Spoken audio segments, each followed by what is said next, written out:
Hey guys, today I'm going to be showing you how to breed your platies and take care of their fry. Okay, so for the equipment you'll need to breed your platies, you'll pretty much need one of these. It's just kind of like a double layer sort of breeding container. Bro, that was like the weirdest voice crack. So you'll have your adult, which will be in this bit, and then when it has the babies, all the fry will kind of swim down into this bit. Now once it's had its fry, you need to make sure to take the female back out and put it back into your tank or wherever you're keeping your females, because at least in my case, when the platy has its fry, sometimes the fry will swim back up and the platy will start to attack them. So I always need to move my platy.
Okay, so the first step to breeding your platies is to know which gender they are.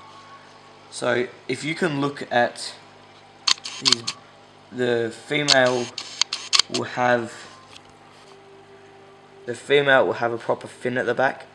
So you can see right there, I'll circle it when I'm making the video, but you'll be able to see a proper fin on the back of the female.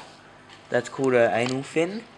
And then if you look at the male over here, he doesn't really have a fin that sticks out. He kind of just has... Yeah, this camera really hates me.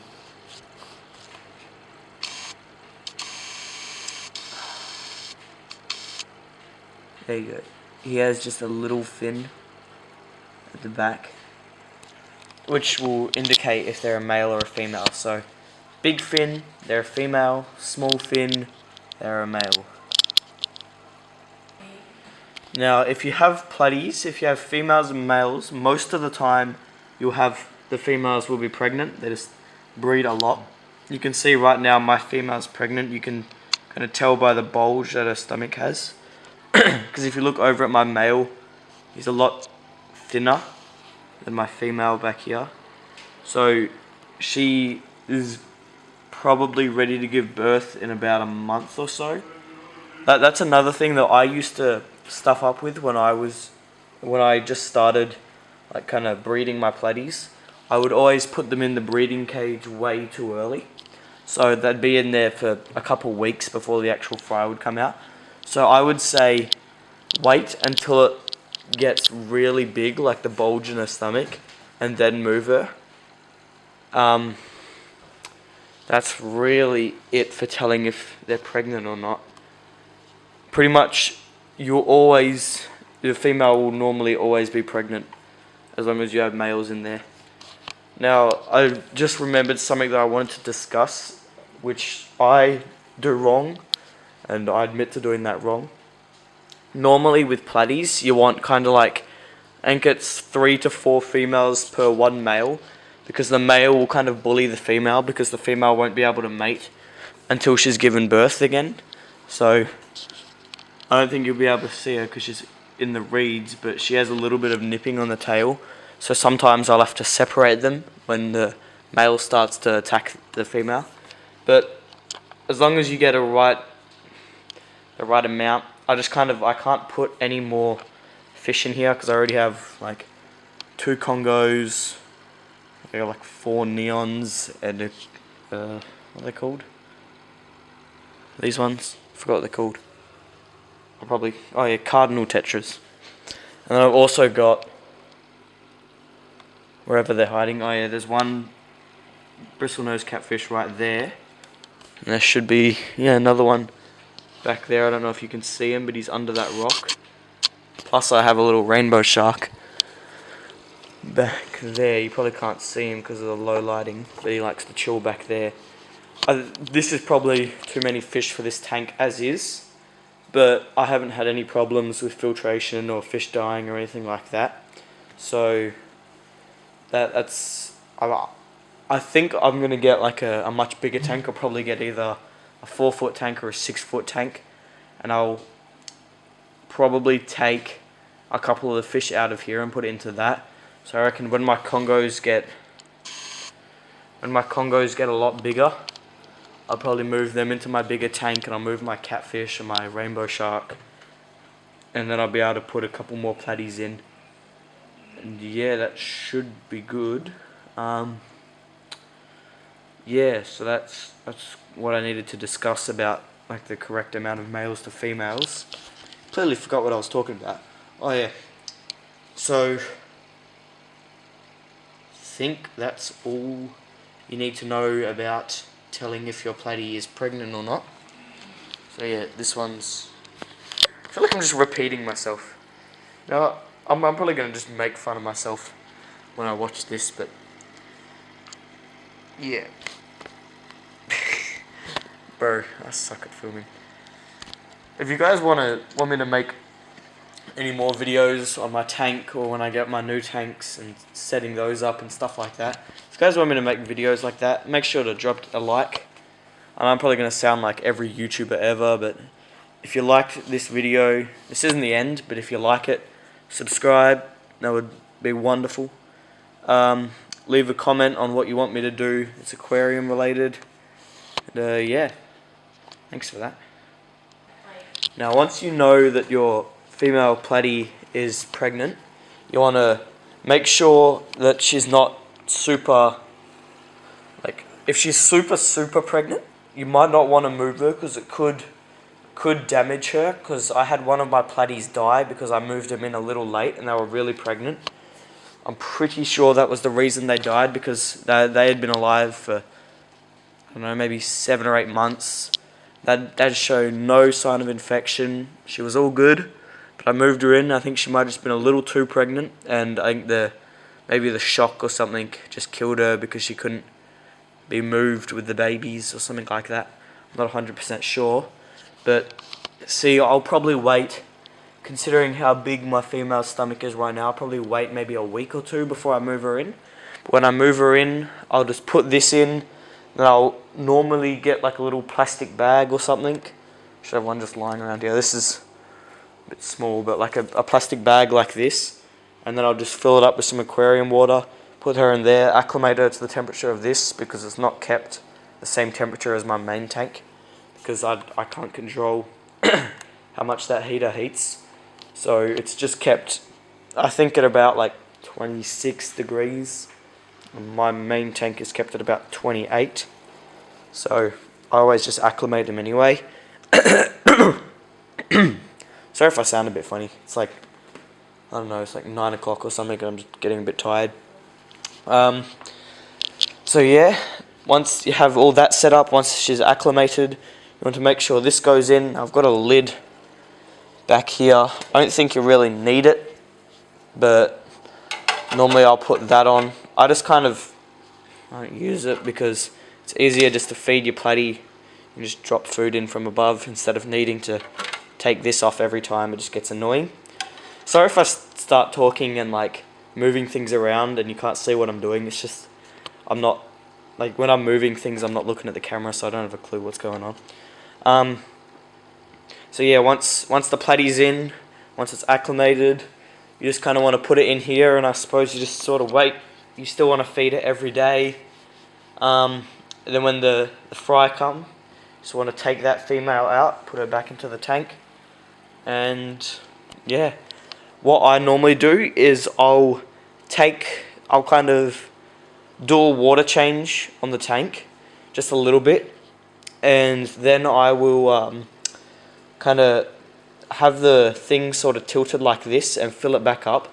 So I'll take this bit out as well.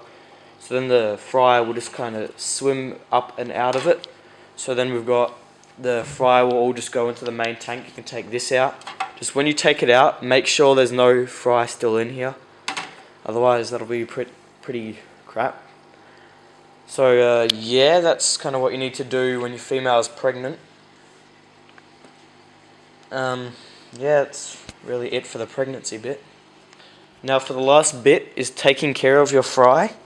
What I've done is, as I've said before, I've just got a little filter in here with some cotton media around the intake so it doesn't suck up the babies, and a little heat pad. I would go get a light, it's just I really can't be bothered getting a light. And then you don't really need any decorations for whilst they grow out. I've just kind of chucked a couple plants that I had in here, and when I rescaped my tank, I had a bit too many of the, I think it's called Velocinaria. Correct me if I'm wrong, but that's what that plant's called. And then I've just got some random wood that I had lying around in this tank that I took out. So I've just got that in there, and they like that. They'll swim around through it, they'll swim around and hide in the plants. I've got a couple of snails in here, because my main tank is just infested with them. It's really bad. I'm going to have to, if you guys have any snail treatment things that you could recommend, that'd be highly appreciated, because I need to get rid of these things. So yeah, and then I always feed them daily. I'll just get a kind of pinch of my crushed flake foods, and I'll just kind of spread it throughout the tank. Oh, and another thing, if you're going with filtration, remember these are tiny things. So I would recommend a hang on the back filter, just because it's easy to kind of put cotton media around so they won't get sucked up kind of against the intake if you're using a submersible, or whatever it's called, a submersible filter like that. So it's just a lot easier. And what I did is, it doesn't really look like it's flowing because the cotton slows it down quite a bit, but I did that and I filled the tank up quite high. So when the water comes out of the hang on the back filter, it doesn't go down and push the baby platies around. It just kind of sends the flow across the tank instead of going down, so they won't be kind of plummeted to the ground, if you know what I mean. Because I had that problem because my water level was about here when I put the filter in, and it just kind of, the water would go down and then it would just kind of push the platies around, and it just wasn't good. So I slowed it down by doing that, and I made the water go across instead of down, and that's worked perfectly fine. I've had no troubles with that. Yeah, I feed them daily. I do water changes, just normal, like once a week. Oh, that's another thing I just remembered. When I do water changes, if I come down here to my water change, not quite sure if I have it in right now. It'll be somewhere in here. I can find it. I'll just get like a little bit of media like this, or I have, I'm not sure where it is, but I have some I think it was just like some normal, kind of what you get with the submersible filters, like the sponge inside of that. I had some sponge which I would put in here, because I can't find that. I'll just use this as an example. So I just get something like that and put it in the intake of this, so the babies won't get sucked up. I'll just kind of shove it in like that, and then I'll have it to size. So this is just a random bit I had lying around, but it won't suck as quick, but it'll stop it from sucking all the babies in. And if they do get sucked up to it, you can easily pull it out. It won't actually suck them out of the tank. So yeah, that's what I do with doing water changes. Besides that, there's nothing really else to it. I think I've covered everything. When I'm editing, if I haven't covered everything, I'll probably put in a couple notes at the end of if I've missed anything, but I think that's it. Yeah. As I said before, like, subscribe, share the video if you have any mates that have platies that want to breed them. Leave a comment on what I should do next. And yeah, see ya.